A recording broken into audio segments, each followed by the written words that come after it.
What is the truth behind the Messiah's true name in scriptural context, compared to man-made tradition, and what the alleged hidden agenda led to the name Yahusha being rendered as Jesus?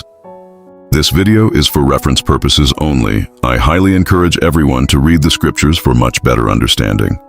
People in the scriptures whose names were changed by the will of Yahuwah, with the purpose and meaning according to the scriptural context. To start with, let me topic from the beginning our ancestor, the father of all nation, Abram, that changed his name to Abraham. Genesis 17 verse 5, "And no longer is your name called Abram, but your name shall be Abraham, because I shall make you a father of many nations." What is the meaning why Abram changed his name into Abraham? Abram in Hebrew means exalted father, while Abraham means father of a multitude. Yahuwah changed his name to establish his covenant and to show his destiny as father of many nations. Next is his wife Sarai that changed her name to Sarah. Genesis 17 verse 15, "And Elohim said to Abraham, As for Sarai your wife, do not call her name Sarai, for Sarah is her name." Sarai in Hebrew means my princess, while Sarah means princess or mother of nations. This is to show she will be a mother of many people and kings shall come from her. Next is Jacob that changed his name to Israel. Genesis 32 verse 28, "And he said, Your name is no longer called Jacob, but Yesharal, because you have striven with Elohim and with men, and have overcome."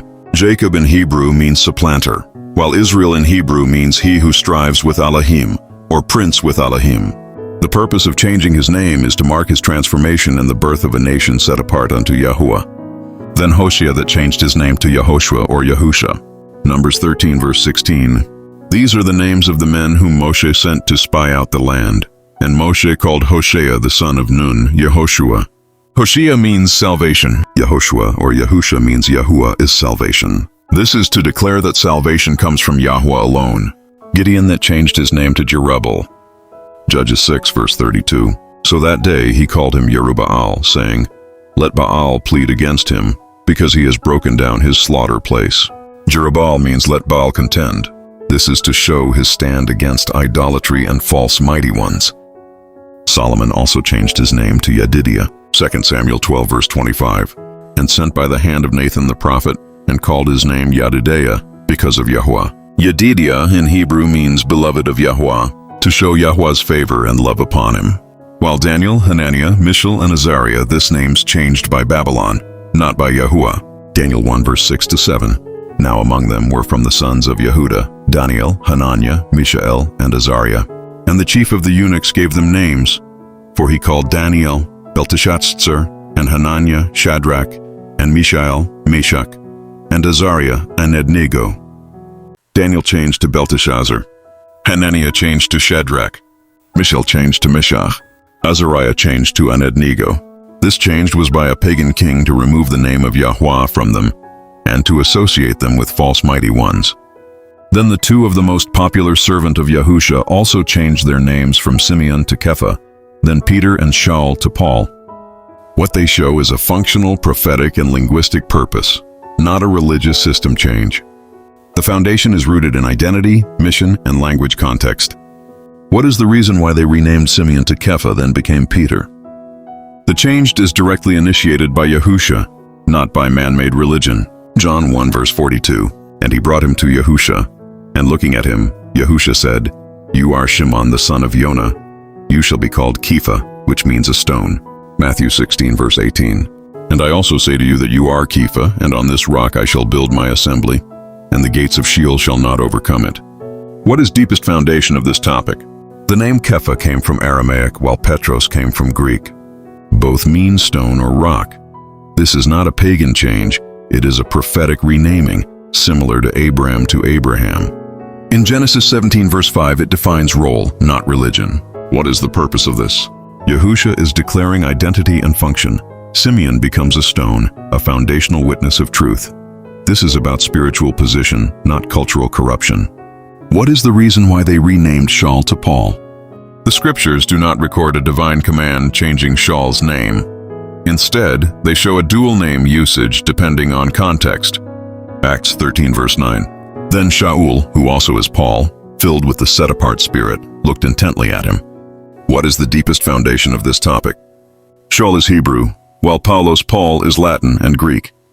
This is not a spiritual transformation like Abraham, it is a missional adaptation. 1 Corinthians 9, verse 20-22. And to the Yehudim I became as a Yehuda, that I might win Yehudim. To those who are under Torah, as under Torah, so as to win those who are under Torah. To those without Torah, as without Torah, not being without Torah toward Elohim, but under Torah of Messiah, so as to win those who are without Torah. To the weak I became as weak, so as to win the weak. To all men I have become all, so as to save some, by all means. What is the purpose of this? Shaul uses the name Paul among the nations or Gentiles because it is linguistically accessible. This is strategy, not doctrine. There is no verse where Yahuwah commands your name is now Paul. Kepha, or Peter, was directly given by Yahusha. Prophetic roll stone, the foundation identity changed with purpose. While Shaul to Paul is not a divine renaming event. Cultural language adaptation. It is the same person but different audience context. Supporting pattern in Scripture. Names change when Yahweh assigns purpose. Genesis 17 verse 5. And no longer is your name called Abram, but your name shall be Abraham, because I shall make you a father of many nations. Genesis 32 verse 28. And he said, your name is no longer called Yaakov, but Yasharal, because you have striven with Elohim and with men, and have overcome. This matches Kepha, not Paul. The change from Simeon to Kepha to Peter is a true scriptural renaming initiated by Yahusha to establish a prophetic identity, a stone in the foundation of the assembly. This follows the pattern of Yahweh changing names to reflect purpose. The use of renaming Shaul to Paul is not a doctrinal name change from Yahweh, but a practical use of two names, Hebrew and Gentile, for the sake of mission. It is about reaching different people, not altering identity. Therefore, Kepha is divine identity appointment, but Paul is cultural linguistic function. There is no scripture supports the idea that these changes come from man-made religion or that they alter the truth of Yahuwah. They serve purpose, order, and communication. Now let's talk about the name of Yahusha and Jesus. The original name of Messiah is Yahusha. It means Yahuwah is salvation. Matthew 1 verse 21. And she shall give birth to a son, and you shall call his name Yahusha, for he shall save his people from their sins. Why the name Jesus appeared? There is no verse in the scriptures where Yahuwah or any prophet changed the name Yahusha into Jesus. The name Jesus came through language translation and transliteration. In Hebrew, the Messiah's name was Yahusha. It was later rendered as Jesus in Greek, Jesus in Latin, and Jesus in English. This is a transliteration process, not a command from Yahuwah. What is the scriptural principle about the name? Acts 4 verse 12. And there is no deliverance in anyone else, for there is no other name under the heaven given among men by which we need to be saved. Philippians 2 verse 9-11. Elohim therefore has highly exalted him and given him the name which is above every name, that at the name of Yahusha every knee should bow, of those in heaven, and of those on earth, and of those under the earth, and every tongue should confess that Yahusha Messiah is Master, to the esteem of Elohim the Father. According to Scripture, when Yahweh changes a name, it is always to establish covenant, to declare purpose, to mark transformation, to reveal his name within their identity. But there is no Scripture where Yahweh changed the name of the Messiah into another name. The change to Jesus is from language traditions of men, not from a command of Yahweh. There is no verse that says Yahweh or his servants intentionally replace the name Yahusha with another name. What the scriptures do show is this. The name was given by authority from above. Matthew 1 verse 21. And she shall give birth to a son, and you shall call his name Yahusha, for he shall save his people from their sins. This shows the name has purpose and meaning directly connected to salvation. The scriptures warn about altering words. Deuteronomy 4 verse 2. Do not add to the word which I command you, and do not take away from it, so as to guard the commands of Yahuwah your Elohim, which I am commanding you. Proverbs 30 verse 5-6. Every word of Eloah is tried. He is a shield to those taking refuge in him. Do not add to his words lest he reprove you, and you be found a liar. Revelation 22 verse 18-19. For I witness to everyone hearing the words of the prophecy of this book. If anyone adds to them, Elohim shall add to him the plagues that are written in this book. And if anyone takes away from the words of the book of this prophecy, Elohim shall take away his part from the book of life, and out of the set-apart city, which are written in this book. The principle is man must not alter what Yahuwah has established. The scriptures also warn about deception over the whole earth. Revelation 12 verse 9. And the great dragon was thrown out, that serpent of old, called the devil and Satan, who leads all the world astray. He was thrown to the earth, and his messengers were thrown out with him. Matthew 24 verse 4-5. And Yahusha answering said to them, Take heed that no one leads you astray. For many shall come in my name, saying, I am the Messiah, and they shall lead many astray.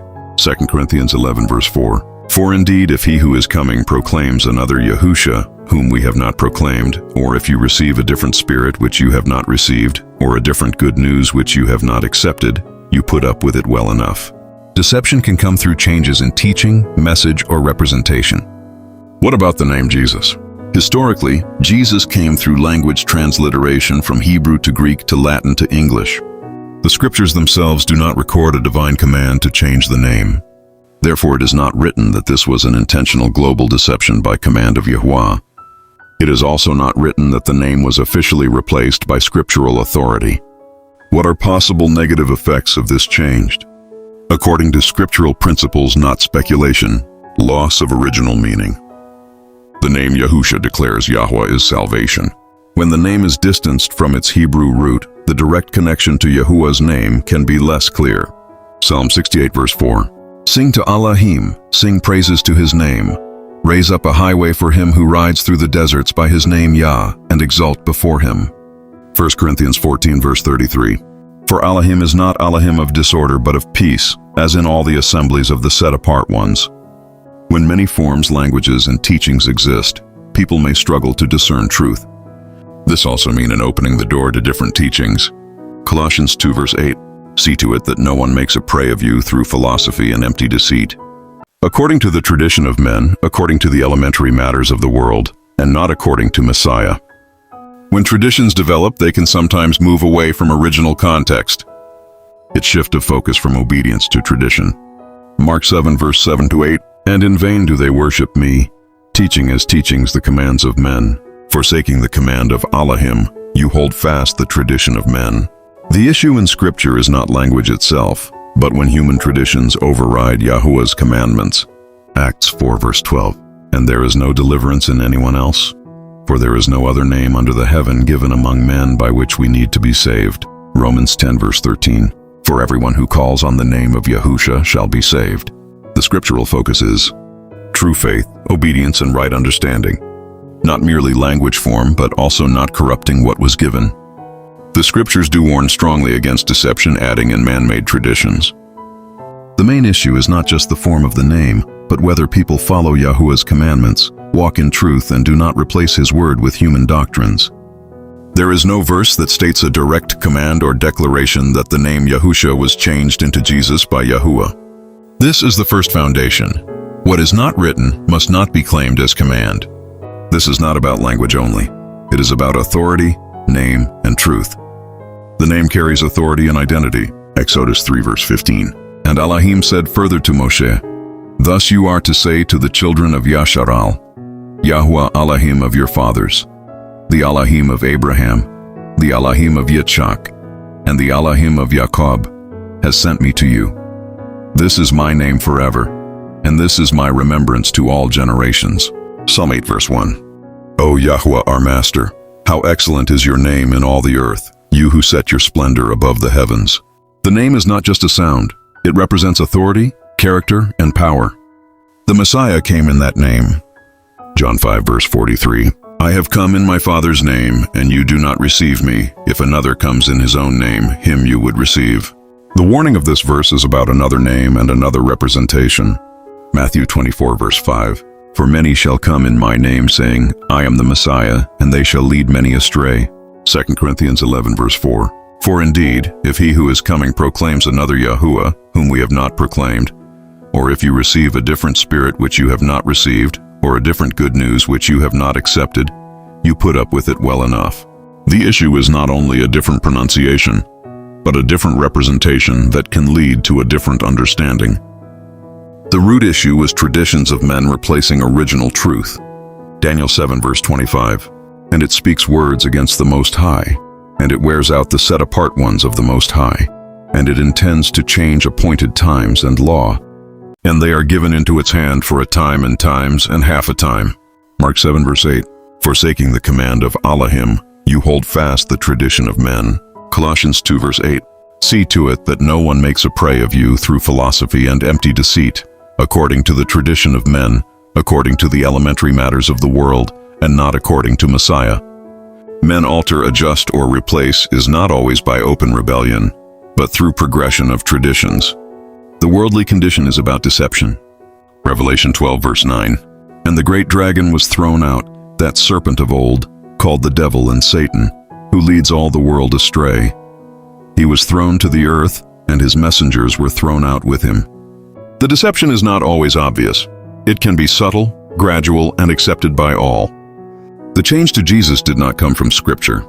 It came through translation chains and human language systems. Over time, the original Hebrew connection of Yahweh in the name became hidden or unknown to many.